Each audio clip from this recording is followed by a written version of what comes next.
फजल मुल्ला। मुल्ला जब बोल रहे हैं फजल के साथ तो ऐसा लग रहा है किसी मौलाना घराना से आपका ताल्लुक है। यूं मौलाना हो और हरकतों से मुल्ला हो। देखें, दुबई डूब सकता है, इंडिया डूब सकता है, तो पाकिस्तान के डूबने का मकाम भी बनता है। अब यहाँ मौका मिल गया दुबई के डूबने से कि हम बोल सकते हैं कि दुबई डूब सकते हैं, देखें डूब सकते हैं। कहा जाता है कि तबाह किया हुआ है सिंध को ना, और स्पेशली कराची को पीपल्स पार्टी ने। तो मेरे पास भी सारे जवाबात होंगे इंशाल्लाह आपके। तोहफे पीपल्स पार्टी सिंध हुकूमत की जानिब से आवाम को बहुत दिए गए, मगर आवाम की तरफ से वो रेस्पॉन्स नहीं मिला।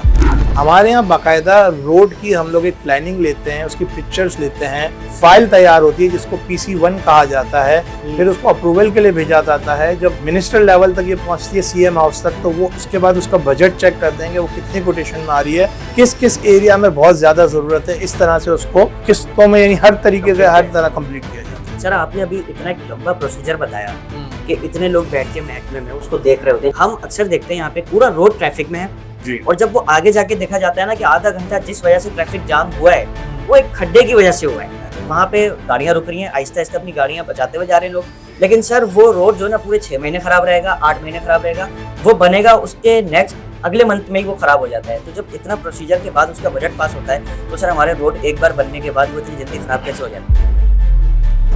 मजाक करने वाले कहते हैं यार कब तक भुट्टो जिंदा रहेगा। मैंने कहा जब तक ता कयामत, जब तक कयामत नहीं आती, जब तक। पीपल्स पार्टी की मैंडेट नहीं मिलता, ये कुछ चीज़ें रह जाती हैं। अगर हम दूसरी पार्टीज को देखें कि जिनके MNAs MPs काम कर रहे हैं, वो कहते हैं कि मेयर इनका है तो गवर्नमेंट इनकी है, वहाँ से इख्तियारात नहीं मिलते। ये दो बातें चलती हैं। चलें हम 2 मिनट के लिए फर्ज करते हैं कि मैंडेट सारे जितने भी इख्तियारात हैं वो हम दे देते हैं, मिसाल के तौर पर पीपल्स पार्टी को मिल गया। तो अब आप सिंध को और कराची को क्या कर देंगे? मतलब पीपल्स पार्टी का क्या विजन है? अस्सलाम वालेकुम भाई, उम्मीद है आप सब खैरियत से होंगे। अभी तक आपने देखा है कि हमने MKM के लोगों को भी बुलाया है, डिफरेंट पार्टीज़ के लोगों को बुला के MNAs MPs से बात की है, और कराची के मसाइल के ऊपर बात करके उसके हल के ऊपर भी बात की है। इसी सिलसिले से हमारे पास जो गेस्ट आज आए हैं उनका ताल्लुक है पाकिस्तान पीपल्स पार्टी से, और इनका नाम है फजल मुल्ला। सर, मुल्ला जब बोल रहे हैं फजल के साथ तो ऐसा लग रहा है किसी मौलाना घराना से आपका ताल्लुक है। आऊज़ु बिल्लाहि मिनश शैतानिर रजीम, बिस्मिल्लाहिर रहमानिर रहीम। बहुत बहुत शुक्रिया। मुल्ला लक़ब बचपन में मिल गया था, मौलवियों वाली बातें करते थे, स्कूल लाइफ में जो है दोस्त मजाक मस्ती करते थे, तो इसलिए मुल्ला यानी तो एक बोलते हैं ना कि इस्लामिक बातें करते हैं तो बोलते हैं मुल्ला, यार मुल्ला वाली बातें नहीं कर। फिर रमजान का ट्रेंड आता था तो उसमें टोपी तस्बीह का जो है ट्रेंड चलता था, एक वो जो थी ना लाइफ तमाम के साथ, ओह बड़ा मजा आता था, तो इसकी वजह से वो कहते थे मुल्ला। फिर इसके बाद बिजनेस में भी जब गए तो बिजनेस की तरफ भी, सैलून्स वगैरह की तरफ, तो फिर वहाँ पे भी मुल्लाज हेयर सैलून के नाम से जो है बिजनेस का आगाज किया। अच्छा। और अल्हम्दुलिल्लाह बहुत इसमें मुझे जो है पजीराई मिली, और अल्हम्दुलिल्लाह आज भी जब बिजनेस करते हैं तो मुल्लाज के नाम से ही करते हैं। जब भी कोई काम करते हैं तो मुल्लाज में एस जो आ रहा है ना वो गैदरिंग के ऊपर चला गया कि फ्रेंड्स गैदरिंग, और अगर सिंगल में बोला जाए तो फजल मुल्ला। वैसे मुल्ला और मौलाना का जब नाम सुनते हैं ना तो वाकई एक सीरियस वाली पर्सनैलिटी आती है, लेकिन जिस तरीके से मौलाना को मुल्ला कर दिया ना शॉर्ट, और आपकी पर्सनैलिटी को देखते तो इतना डर्टी लगता है, दोस्त वाला ही माहौल लगता है। भाई वो अक्सर जो है ना दोस्त दाढ़ी वगैरह देख के और ये सारी चीजें देख के बोलते या तुझे मौलाना ही होना चाहिए तो मैंने कहा यूं मौलाना हो और हरकतों से मुल्ला हो।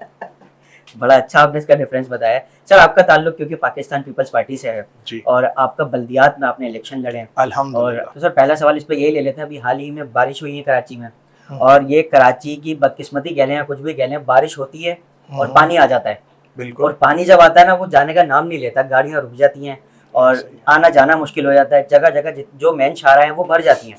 ठीक है, तो सर इसकी वजह क्या है? आपसे बेहतर मुझे नहीं लगता कोई बता सकेगा। सालिक भाई आपने सवाल बहुत अच्छा किया बल्दियात के हवाले से, और पहला ही पॉइंट आपने जो है इस तरह की बात की।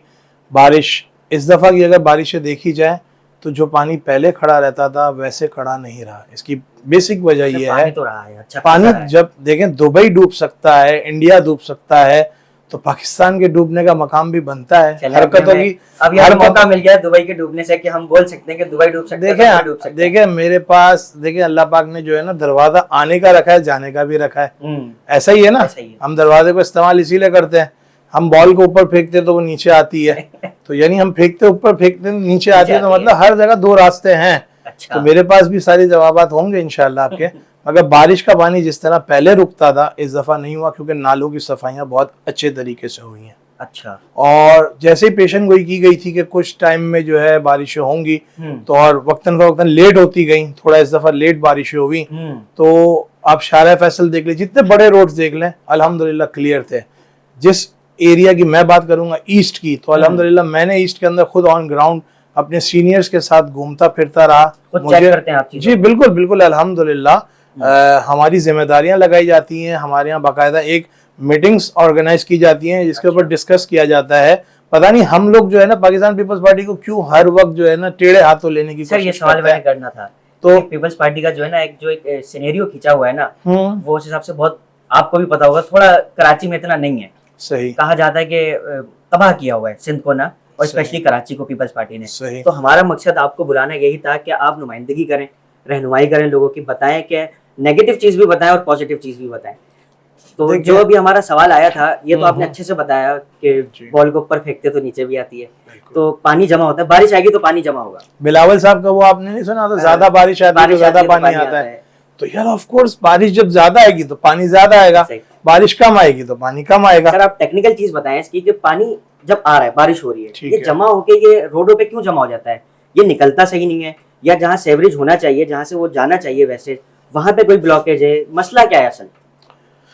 ब्लॉकेज पहले के टाइम में की जाती थी, ये बहुत मशहूर कॉल था, पोरियां भी निकलती थी पानी की गटरों से। अक्सर सफाई के दौरान अक्सर बेशतर गटर का ढक्कन टूट जाता है तो लोग ब्लॉक्स रख देते हैं, ब्लॉक गिर जाते हैं। इसके अलावा दूसरा मसला ये कि आजकल जो घरों में इस्तेमाल होता है ना जो पानी, सिर्फ पहले पानी आया करता था गटर लाइन से, अब कपड़े, कचरा और सब कुछ आता है। अच्छा जी, मतलब तो अब जब इतने कचरे और इतनी गंदगी आएगी तो यकीनन गटर भी एक सांस तोड़ देगी।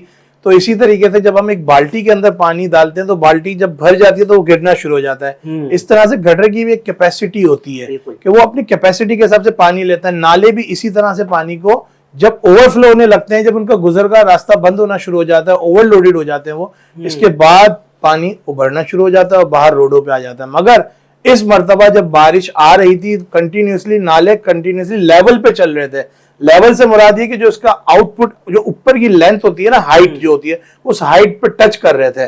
मगर जब बारिशें बहुत तेज हुई और कंटिन्यूसली रात से चलती रही और स्लो चल रही थी, फिर इसके बाद बढ़े फिर स्लो, तो उस दौरान जो है बारिश का पानी उबलना शुरू हुआ, नाले ओवरफ्लो हुए, फिर रोडों पे पानी आया। मगर मैं एक बार फिर कहूंगा कि जिस तरह सफाइयां इस साल हुई हैं, इस साल कदरे बेहतर थी पिछले कई सालों से। अच्छा, मतलब चेंज आया है, बहुत चेंज आया है। हमारा मेयर बैठा हुआ है, वजीर बल्दियात हमारे बैठे हुए हैं, अल्हम्दुलिल्लाह वजीर आला जो है वो हमारा है। तो लोग कहते हैं, हमसे कभी कभी सवाल किया जाता है, ऑफ कैमरा भी बात की जाती है हमारे से, तो हम उसको यही कहते हैं कि काम हो रहे हैं मगर हमारी जो सोशल मीडिया टीम है ना, वो काम नहीं दिखा रही पूरा। अच्छा जी, मतलब जो काम हो रहे हैं वो पूरे नहीं दिखा। मैं कहूंगा मज़ार कायद पे अंडर बाईपास बन रहा है जी, बहुत कम लोगों को मालूम है, रहते वो भी कराची में।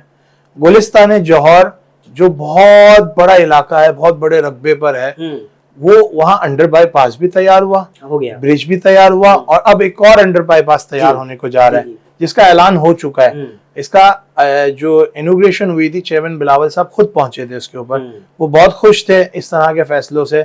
तो कहने का मकसद है कि तोहफे पीपल्स पार्टी सिंध हुकूमत की जानिब से आवाम को बहुत दिए गए, मगर आवाम की तरफ से वो रेस्पॉन्स नहीं मिला।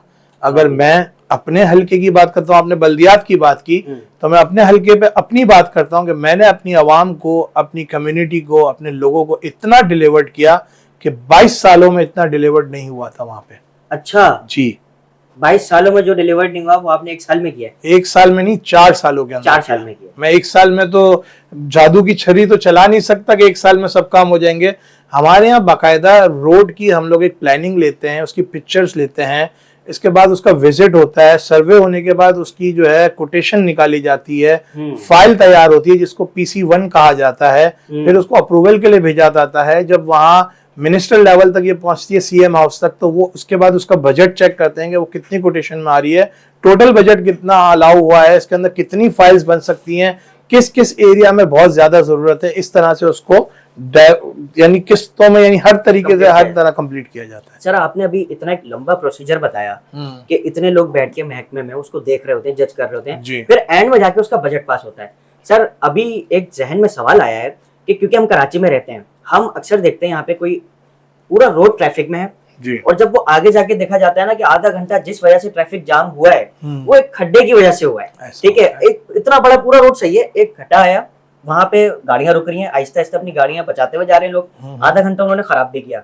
लेकिन सर वो रोड जो है ना पूरे 6 महीने खराब रहेगा, 8 महीने खराब रहेगा। अच्छा इत्तेफाक ऐसा होगा उसकी किस्मत चमकेगी, वो बन जाएगा, वो बनेगा, उसके नेक्स्ट अगले मंथ में ही वो खराब हो जाता है। तो जब इतना प्रोसीजर के बाद उसका बजट पास होता है तो सर हमारे रोड एक बार बनने के बाद वो इतनी जल्दी खराब कैसे हो जाती है? बात दरअसल ये है कि मैंने उस ऐसे खड्डे के बनने की तो बात अभी की नहीं, मैंने तो बहुत बड़ी फाइल की बात की, बहुत बड़े काम की आपको पूरी डिटेल्स बताई।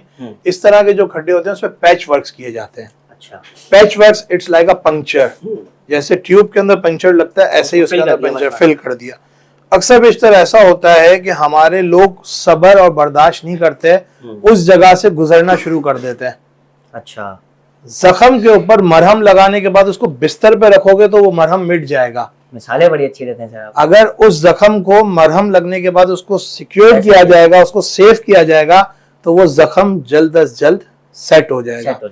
ऐसे ही जो पंक्चर्स लगते हैं ना, उनको भी रिक्वायरमेंट होती है सूखने की, हवा लगने की, धूप लगने की। इसीलिए आप अक्सर बेशतर देखें रात के वक्त काम हो रहे होते हैं ऑन ग्राउंड। क्यों हो रहे होते हैं?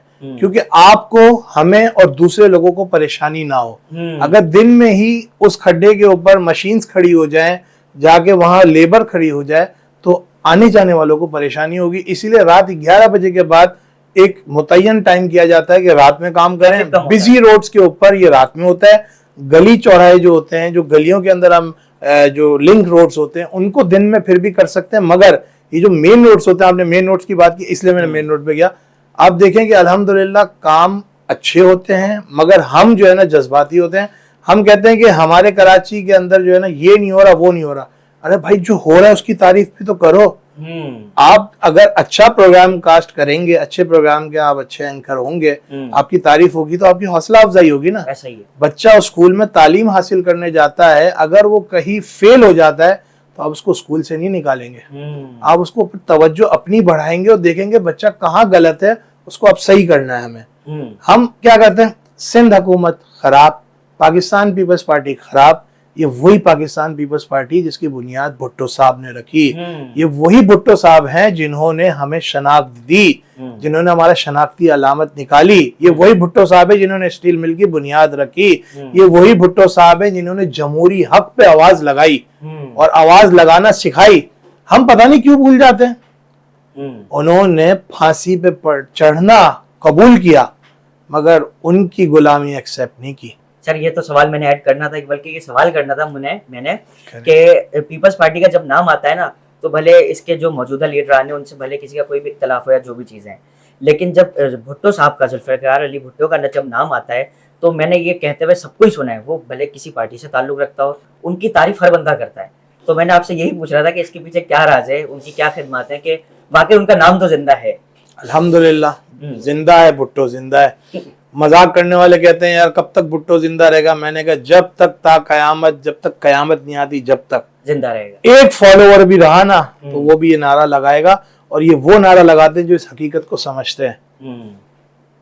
आप देखें आपके मुल्क के अंदर आपके पास आइन मौजूद है, कादियानी इस वक्त बाउंड हो चुके हैं, बहुत सी ऐसी चीजें हैं गहराई की जिसके ऊपर हमें सोचना चाहिए, हमें समझना चाहिए कि हम कहाँ गलत हैं, हम किसको गलत अल्फाजों में पुकारे। कितना लेजेंड, कितना मैं बोलता हूँ कि भुट्टो साहब को मैं फख्र महसूस करता हूँ कि मैंने उनके साथ वक्त नहीं गुजारा, ना मैंने उनको देखा, ना मुझे मौका मिला। हाँ, शहीद बीबी को जरूर देखा, उनके साथ मुलाकात भी की, सब कुछ हुआ, मगर भुट्टो साहब को नहीं देखा। मुझे आज तक अफसोस है इस बात का, मगर भुट्टो की पार्टी में जरूर हूँ, भुट्टो के विजन को लेके चल रहा हूँ। अवाम की खिदमत मेरा और मेरे लीडरान का अव्वलीन फर्ज है। गुड सर, अच्छा है। एक सवाल अभी और आ रहा है जहन में, क्योंकि कराची की हम बात कर रहे हैं, हम कराची में रहते हैं, आपका ताल्लुक भी कराची से और एक अच्छे इलाके से ताल्लुक है आपका। तो सर एक जब कराची की बात आती है ना, तो सबसे मायूसी वाली जो बात होती है ना, वो आती है क्राइम रेट पे। अगर बात करें हम जी, वो जो स्ट्रीट क्राइम और ये सारी चीज़ें चल रही हैं, क्योंकि पुलिस भी अगर देखे जाए ना, तो एक तो सिंध हुकूमत जो है वो पीपल्स पार्टी की है, फिर अगर IG देखे जाए, पुलिस देखे जाए, वो ज़्यादातर होल्ड पीपल्स पार्टी का है।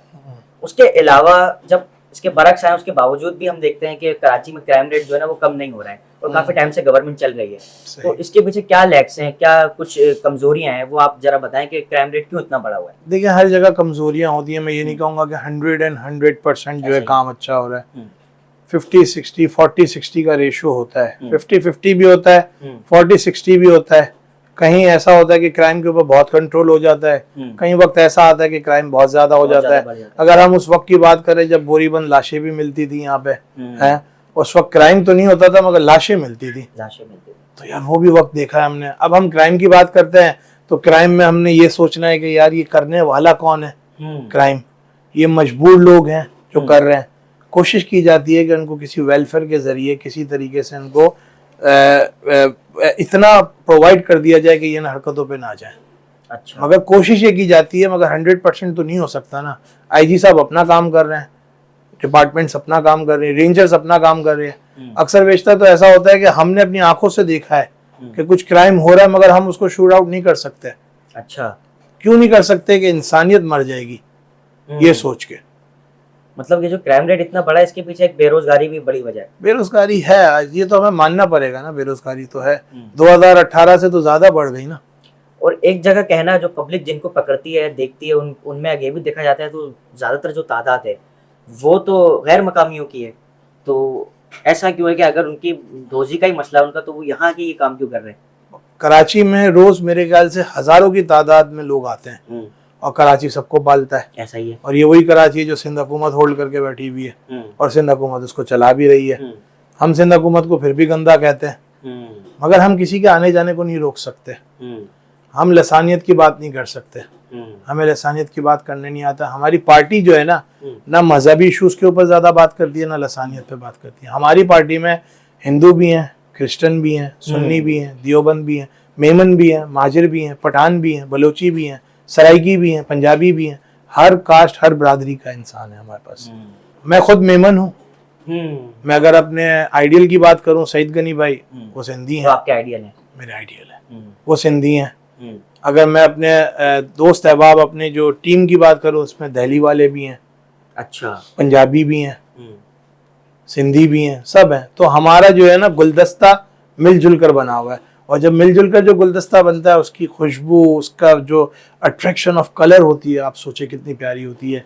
लाल फूल भी, पीला फूल भी, सफेद फूल भी, गुलदस्ता बन जाता है। गुलदस्ता, उस गुलदस्ते को हम जब देखते हैं या किसी को तोहफतन देते हैं तो वो कितना प्यारा लगता है। और जब हम हर कम्युनिटी का बंदा अगर कहीं जाता है किसी प्रोग्राम में, उसमें हर नस्ल का बंदा है, हर बरादरी का है, तो कितना अट्रैक्टिव पॉइंट होगा।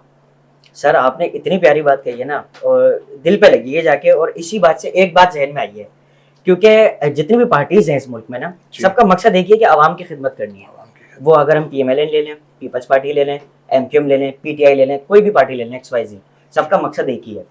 तो जिस तरह आपने फूल से फूल, पीला फूल, नीला फूल, ये सब मिला के गुलदस्ते की बात की, वैसे ही मेरे जहन में एक सवाल आया है कि क्या ये सारी पार्टीज, ऐसा नहीं हो सकता कि एक हो जाएं और इनका मकसद एक है तो ये मिलके इसी तरह से काम करके एक मुल्क को आगे लेके जाएं?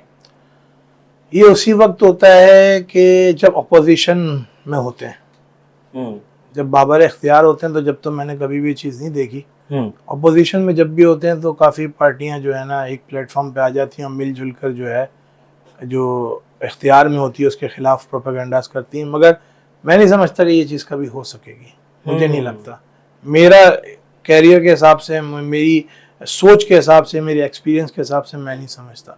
क्योंकि देखें ना कि मैं मजहबी उस पर जा रहा हूँ बात पे कि फ़िरकों के हवाले से आप सल्लल्लाहु अलैहि वसल्लम ने फरमा दिया था कि इतने फ़िरके होंगे। अच्छा, ये फ़िरके क्यों होंगे? कि वो फ़िरका उस फ़िरके को देख के अफजल बनने की कोशिश करे, अमल करने की कोशिश करे, चाहे इबादत में हो, चाहे मजहबी तरीके से किसी की खिदमत में हो। इसी तरीके से पॉलिटिकल उसमें भी इतनी पार्टीज हैं, वो एक दूसरे को अप्रोच आगे बढ़ने के लिए किसी ना किसी को गिरा रही होती हैं, आगे बढ़ना चाहती हैं। तो आप सोचेंगे ये जब 5 उंगलियां बराबर नहीं हो पा रही हैं तो 5 पार्टियां कैसे बराबर हो सकती हैं? ये बात रखिए आप 5 उंगलियों को बराबर, मैं मान जाऊंगा, नहीं हो रही है, एक ही हाथ की। हम हैं मुसलमान, मगर 5 उंगलियां जब 5 एक साथ नहीं हो पा रही हैं, एक ही लेवल की, एक ही बैलेंसिंग की, तो फिर आप सोचेंगे ये 5 उंगलियां कैसे, इट्स पॉसिबल और नॉट? आपके जवाब ऐसे होते हैं ना, वो खुद ही मुतमईन कर देते हैं, इतने बेहतरीन होते हैं। सर क्योंकि आपका ताल्लुक पीपल्स पार्टी से है अब हम कराची से थोड़ा सा हटते हैं ना, हम बार बार कराची की बात कर रहे हैं। ठीक है। दो चीजें जहन में आती हैं, एक है पंजाब, एक है सिंध, दोनों की गवर्नमेंट अलग है, ठीक है। अगर हम पंजाब को देखते हैं तो वो पूरा डेवलप है, जगह हर बंदा मिसाल देता है लाहौर की और इस्लामाबाद की, इंफ्रास्ट्रक्चर की, वहाँ के क्राइम रेट जिस तरह से कम है, वहाँ पे जिस तरह ग्रोथ होती है चीज़ों की। और यहाँ अगर सिंध में आ जाएं, क्योंकि सिंध में अगर पूरे सिंध को टोटली लें तो यहाँ पे फिर पीपल्स पार्टी की हुकूमत काफ़ी टाइम से चल रही है। तो इन दोनों के डिफरेंस का क्या वजह है, वो इतना तरक्की कर रहा है, ये नहीं कर पा रहा है। आबादी के लिहाज से पंजाब बहुत ज्यादा है रेशो में, आप चेक कीजिएगा अगर आपके पास है ना। और रकबे के लिहाज से भी मेरे ख्याल से, रकबे के लिहाज से, आबादी के लिहाज से, और पॉलिटिकली वहां पे सिर्फ एक पार्टी होल्ड करती हुई आ रही है, वो है नून लीग। ठीक है। सिंध के अंदर अगर हम बात करते हैं तो पाकिस्तान पीपल्स पार्टी सिंध से जीतती तो जरूर है, मगर उसको कराची से मैंडेट नहीं मिलता। और सिंध के अंदर अगर वहां की बात की जाए कि वहां हम इंफ्रास्ट्रक्चर को या बीआरटी चला दें या बसेस के लिए ब्रिज बन, वहां जरूरत नहीं है। वहां की आवाम ये सब चीजें नहीं मांगती, नहीं मांगती, उसको जरूरत ही नहीं है। वहां रोड्स हैं, आप जाएं, आप अभी विजिट करें कहीं भी जाने का, आप सीवण जाएं, आपको सीवण जाते वक्त बहुत मजा आएगा। नहीं, मैं गया हूँ, रोड तो सीधे सीधे जो है वो तो ठीक है, लेकिन जब डेवलपमेंट देखते हैं ना, क्योंकि उन शहरों का इतना नाम आ नहीं रहा होता ना, वहाँ की आवाम देखा जाता है उसी तरीके से रह रही है, और देख के भी लगता है उनको ज्यादा। और एक तो ये सवाल बड़ा एक वायरल हो जाता है सोशल मीडिया पे, क्योंकि मैंने देखा है जब इलेक्शन आते हैं तो बोलते हैं कि वहाँ की आवाम तो बिरयानी पे मान जाती है। ये इसके पीछे क्या सच्चाई है कि बिरयानी पे वोट दिए जाते हैं? ना, जो एंटी पार्टीज होती है ना, वो कुछ भी बोल सकती है, बोल सकती है। जब हम उसके लिए बोल लेते हैं तो वो हमारे लिए बोल लेते हैं। अब वो XYZ कोई भी हो, A हो, B हो, C हो, D हो, सबको मौके चाहिए, मौके चाहिए, कोई भी मौका नहीं छोड़ता। या कुर्सी मिल जाए जब मौका नहीं छोड़ता, या एंटी बात करनी हो, नेगेटिव बात करनी हो, जब मौका नहीं छोड़ता। तो फिर कैसे आप समझ सकते हैं कि हमारे खिलाफ ये बातें की जाती हैं, हम उनके खिलाफ कुछ बातें कर देते हैं। कई जगहों पे 5000 के लिफाफे की बात आती है तो कहीं बिरयानी की बात आ जाती है। तो ये तो चलता रहेगा, इलेक्शंस के दौरान ये सब चलता रहेगा। और हमने तो अपनी आंखों से पार्टियों को बांटते हुए देखा है, अब हम कहाँ जाएं, हमने तो बल्दियात लड़ा है, अपने हल्के के अंदर देखा है। तो फिर क्या करें? लोग कहते हैं यार मेरे घर में राशन डलवा दिया उस शख्स ने यार, तो मैं उसको वोट दे देता हूँ। अच्छा, फजल मुल्ला ने मुझे राशन नहीं दिलवाया यार, उसने ये ब्लॉक पेवर लगा दिया, रोड बना दिया, मेरे किस काम का? टूटा हुआ था जब भी मैं इसी से आ रहा था। अच्छा, ये बन गया जब भी मैं इसी से। बिल्कुल है, हमारे यहाँ जो गरीब तबका है ना, वो यही सोचता है। पीपल्स पार्टी की तरफ से, क्योंकि एक है लोगों के दिलों में ना कि मुतमईन नहीं होते, तो आप पीपल्स पार्टी की रहनुमाई करते हैं, तो आप पब्लिक को क्या मैसेज देंगे उस हवाले से? क्या अगर मिसाल के तौर पे पीपल्स पार्टी की कहती है मैंडेट नहीं मिलता, ये कुछ चीज़ें रह जाती हैं। अगर हम दूसरी पार्टीज को देखें कि जिनके MNAs MPs काम कर रहे हैं, वो कहते हैं कि मेयर इनका है तो गवर्नमेंट इनकी है, वहाँ से इख्तियारात नहीं मिलते, ये दो बातें चलती हैं। चलें हम 2 मिनट के लिए फर्ज करते हैं कि मैंडेट सारे जितने भी बड़े इख्तियार आते हैं, MPs हो गए, छोटे MNA हो गए, सारे जितने भी रहनुमा है या जितने भी इख्तियार आते हैं वो हम दे देते हैं, मिसाल के तौर पे पीपल्स पार्टी को मिल गए। तो अब आप सिंध को और कराची को क्या कर देंगे? मतलब पीपल्स पार्टी का क्या विजन है? मेरे जहन में तो यही बात है, ये बात सईद गनी भाई जो कि वजीर बल्दियात हैं और आइडियल भी हैं मेरे, और अगर आप उनकी स्पीचेस सुने तो उन्होंने भी यही लास्ट कहा है कि एक बार सिर्फ मौका दे दें, ठीक है, पाकिस्तान पीपल्स पार्टी को, खुल के मैंडेट दें, चाहे कराची वाले हों चाहे कहीं से भी ताल्लुक रखने वाले हों, एक बार मैंडेट दें, दूसरी बार फिर हम खुद नहीं आएंगे। एक बार कोशिश करें, पीपल्स पार्टी का साथ दें, हाथ जोड़ें, मिलकर चलें। ये कभी हम जमात इस्लामी की तरफ मुड़ जाते हैं, तो कभी ANP की तरफ चले जाते हैं, तो कभी फंक्शनल लीग की तरफ चले जाते हैं, कभी MQM की तरफ चले जाते हैं, उनकी दरारें पड़ जाती हैं तो उनकी ब्रांचेस बन जाती हैं, कभी हम मुस्तफ़ा भाई की तरफ चले जाते हैं। तो खुदारा एक बार सिर्फ कोशिश करें कि अगले इलेक्शन में एक जहन बना लें कि पाकिस्तान पीपल्स पार्टी को वोट देना है। हम इंशाल्लाह अपने जो उम्मीदवार हैं वो भी पढ़े लिखे खड़े करते हैं, अगर उनके बारे में अहले इलाका जानते होंगे तो यकीनन, जैसे मैं अपने इलाके के अंदर अगर बात करता हूँ तो मैंने इलेक्शन लड़ा, मेरा लड़ने का कोई मूड नहीं था। जब मैं काम करवा रहा था तो मुझे नहीं पता था कि 2022-23 में अगर इलेक्शन होंगे तो मुझे लड़ना पड़ेगा। मुझे सईद भाई ने टिकट दिया, मुझे पार्टी ने टिकट दी, मुझे अद्दी ने टिकट दी, मैं उनका शुक्रगुजार हूँ। मगर मैं आज भी अफसोस करता हूँ कि मैं इलेक्शन हारा। मगर मैं आवाम से, आपके प्रोग्राम के तवस्सुत से यही बात कहूँगा कि खुदारा प्लीज़ एक बार कोशिश करें, दिल मान नहीं रहा ना फिर मनवाएं। एक बार ये होगा कि एक बार दे दिया ना, इसको फुली इख्तियार दे दिया पीपल्स पार्टी को, पीपल्स पार्टी आ गई, अब फिर काम ना करे तो शायद मुझ जैसा या सईद भाई जैसा जियाला कभी भी किसी का दस्तक नहीं देगा कि हम आपके पास वोट मांगने आ रहे हैं, क्योंकि अल्हम्दुलिल्लाह हम इस बात को समझते हैं, हमें इस बात का एहसास है कि आवाम के पास काम होनी चाहिए। देखिए ना, मैंने अगर बेड़ा उठाया, मुझे पार्टी ने गो हेड दिया, तो मैं तो कुछ भी नहीं हूँ ना, पीपल्स पार्टी सब कुछ है ना मेरे लिए, तो ठीक है। मैं एक फजल मुल्ला आम सा अगर इलाके में एक गटर का ढकना नहीं लगा सकता मैं, अगर मेरे पास पीपल्स पार्टी का सपोर्ट ना हो, मैं एक गटर का ढक्कन नहीं लगा सकता। मैं कहता हूँ आप लगा के दिखाओ अपने इलाके के अंदर, आप बोलोगे इसका भी डोनेशन ले लो मोहल्ले वालों से। वो सामने वाला जो बैंक में जॉब करता है, उसकी 75,000 रुपए तनख्वाह है, मैं पागल का बच्चा हूँ, करियानी की दुकान से 40,000 कमाता हूँ और मैं भरूं? नहीं, ये अगर 1200 का ढक्कन आया है तो 600 रुपए हम दोनों तकसीम करेंगे।